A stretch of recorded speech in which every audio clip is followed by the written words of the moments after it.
Au XVIIIe siècle, l'abbé Prévost écrit le roman Manon Lescaut. Selon l'expression de Montesquieu, c'est le roman d'une catin et d'un fripon. Un fripon, oui, je confirme. Il s'agit dans notre extrait de la deuxième évasion de prison, et cet homme de qualité agit de manière inconséquente, sans préméditer ses actes, ce qui donne à cet extrait une tonalité comique. Lorsqu'il fallut descendre pour entrer chez Lescaut, j'eus avec le cocher un nouveau démêlé, dont les suites furent funestes. Je me repentis de lui avoir promis un louis, non seulement parce que le présent était excessif, mais par une autre raison bien plus forte, qui était l'impuissance de le payer. Je fis appeler Lescaut, il descendit de sa chambre pour venir à la porte. Je lui dis à l'oreille dans quel embarras je me trouvais. Comme il était d'une humeur brusque et nullement accoutumé à ménager un fiacre, il me répondit que je me moquais. « Un louis d'or » ajouta-t-il. « 20 coups de canne à ce coquin !» J'eus beau lui présenter doucement qu'il allait nous perdre, il m'arracha ma canne avec l'air d'en vouloir maltraiter le cocher. Ce texte se divise en deux parties. Nous avons d'abord les démêlés avec le cocher, et puis ensuite nous avons l'assassinat de Lescaut à partir de « c'est quelque chose d'admirable ». La question que je me pose, c'est comment l'évasion se complique-t-elle de nouveaux dangers ?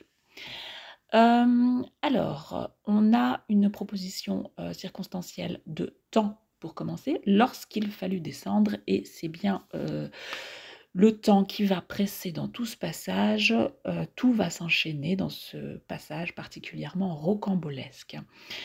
J'eus avec le cocher un nouveau démêlé. Donc déjà, c'est un comique de répétition dès le départ, parce que ça fait 2 fois qu'il se dispute avec le cocher, qu'il aurait dû allier à sa cause, puisqu'il est en cavale, hein. Il a Manon avec lui, il est en train de fuir la prison, donc il a forcément des gens à sa poursuite.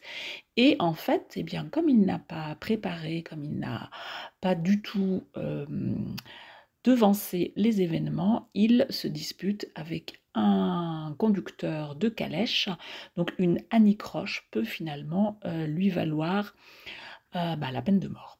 Donc le cocher ici, c'est un élément comique, dont les suites furent funestes. Nous avons ici une prolepse, c'est-à-dire que Desgrieux annonce ce qui va se passer, mais alors il l'annonce de manière implicite, funeste. On ne sait pas encore quel est le contenu, mais en tout cas ça veut dire qui entraîne des malheurs, qui entraîne la mort. Ici, Desgrieux ménage le suspense, il y a une tension dramatique, le lecteur a envie de connaître les conséquences de cette dispute avec le cocher. Alors on a ensuite une introspection, on passe en point de vue interne, on n'a plus les actions de Desgrieux, mais ce qu'il pense, je me repentis, et ensuite on a deux raisons, parce que, et par une autre raison.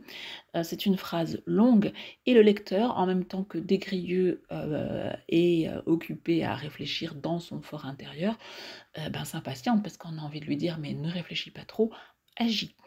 Le temps presse. Alors pourquoi est-ce qu'il regrette d'avoir promis un louis d'or à ce cocher ?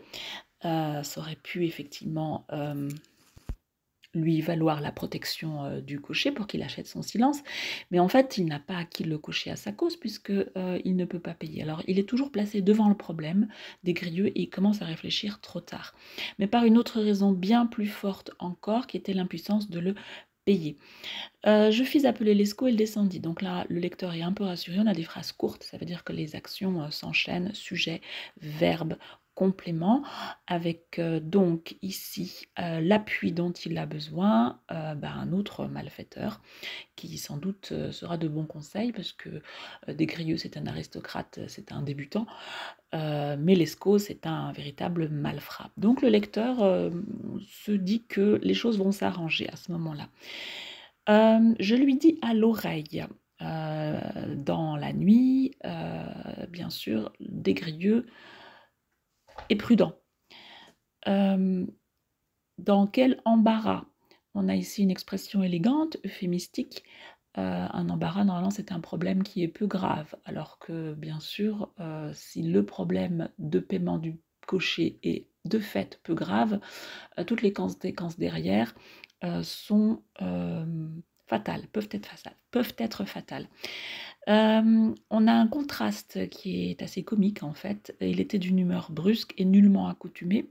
L'adverbe de négation nullement est une tournure assez élégante, ce qui contraste d'ailleurs avec le propos, puisqu'ici il s'agit de montrer que Lescaut, c'est un homme de la rue qui obéit à la loi du plus fort, exactement comme le cocher, dont les cochers sont connus pour leur rusticité.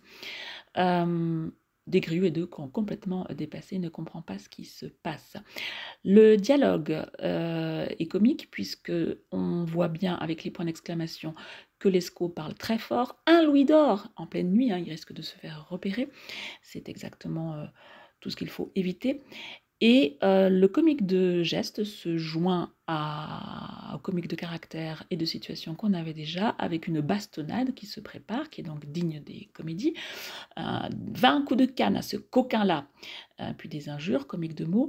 Et ensuite, on a un comique de geste avec une course-poursuite qui commence lorsque le cocher d'étal s'enfuit de peur avec son carrosse. On peut même s'étonner de ce complément de moyens avec son carrosse. On a presque l'impression que c'est un objet qu'il prend sous le bras. Il y a quelque chose d'absurde et sans doute de ridicule. Et Desgrieux, bien sûr, craint que le cocher fasse un avertissement auprès de la police. Donc, eh bien, il y a un retournement de situation puisque Lescaut à qui demander protection, finalement, représente un danger. L'inquiétude dont parle Desgrieux ensuite inquiète le lecteur, en fait, me causa une extrême inquiétude, je ne doutais point, etc., puisque le voilà qui retourne à ses réflexions personnelles au lieu d'agir.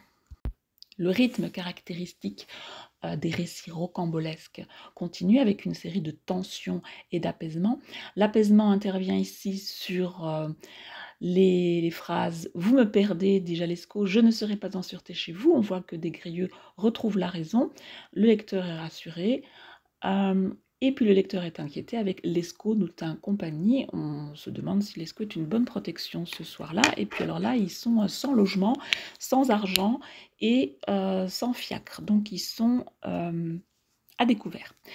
La prolepse qui ouvre la deuxième partie, on va s'intéresser maintenant à l'assassinat de Lescaut, c'est quelque chose d'admirable que la manière dont la Providence enchaîne les événements avec un présent de vérité générale. Au moment où il en fait le récit, Desgrieux est encore animé, étonné par tout ce qui a pu lui arriver cette nuit-là, et puis en général dans sa vie. À peine avions-nous marché, nous avons à nouveau une proposition subordonnée circonstancielle de temps, et la rencontre fatale intervient après une accalmie de quelques minutes. On a une indication chiffrée, pendant laquelle le lecteur était encore rassuré, et on va se trouver face à une scène de règlement de compte que Desgrieux n'identifie pas vraiment. On voit qu'il analyse très mal la scène, dont je ne découvrais point le visage, il n'a pas compris. Il le cherchait sans doute avec un modélisateur qui montre que ici il réagit très lentement. Le lecteur a envie de lui crier « Mets-toi à couvert, mets-toi à l'abri ». En fait, c'est aussi un comique quelque part, puisqu'il y a deux affaires qui s'amalgament ici, l'évasion de Desgrieux d'un côté, et puis le règlement de compte de Lescaut. Une association de malfaiteurs qui tourne mal. Une troisième prolepse interrompt le récit avec le malheureux dessein qu'il exécuta. Toujours des euphémismes pour que le lecteur se demande quelle catastrophe va arriver. Ça ménage le suspense. Le lecteur continue sa lecture. Le discours qui suit est un discours direct. « C'est Lescaut », dit-il, en lâchant un coup de pistolet. « Il ira souper ce soir avec les anges. » Alors, c'est une scène criminelle, avec un vocabulaire cynique. L'assassin lâche une parole légère, une sorte de plaisanterie, sans état d'âme. Il tue de sang-froid. Le forfait qu'il exécute ressemble presque à une invitation agréable à rejoindre des personnes de bonne compagnie. Les phrases qui suivent sont plutôt courtes, avec des verbes d'action, qui marquent donc l'effondrement du corps de Lescaut. Et puis, au moment où tous ces dangers s'amoncellent, On revient à Manon, qu'on avait un petit peu oublié. Je pressais Manon de fuir, bien sûr, qu'elle est là, au bras de Desgrieux, dans un état de grande faiblesse. Elle sort de prison et on finit par se demander combien il y a de danger. Il n'a pas d'argent, il a la police aux trousses, il a le commissaire averti par le cocher qui va venir le trouver.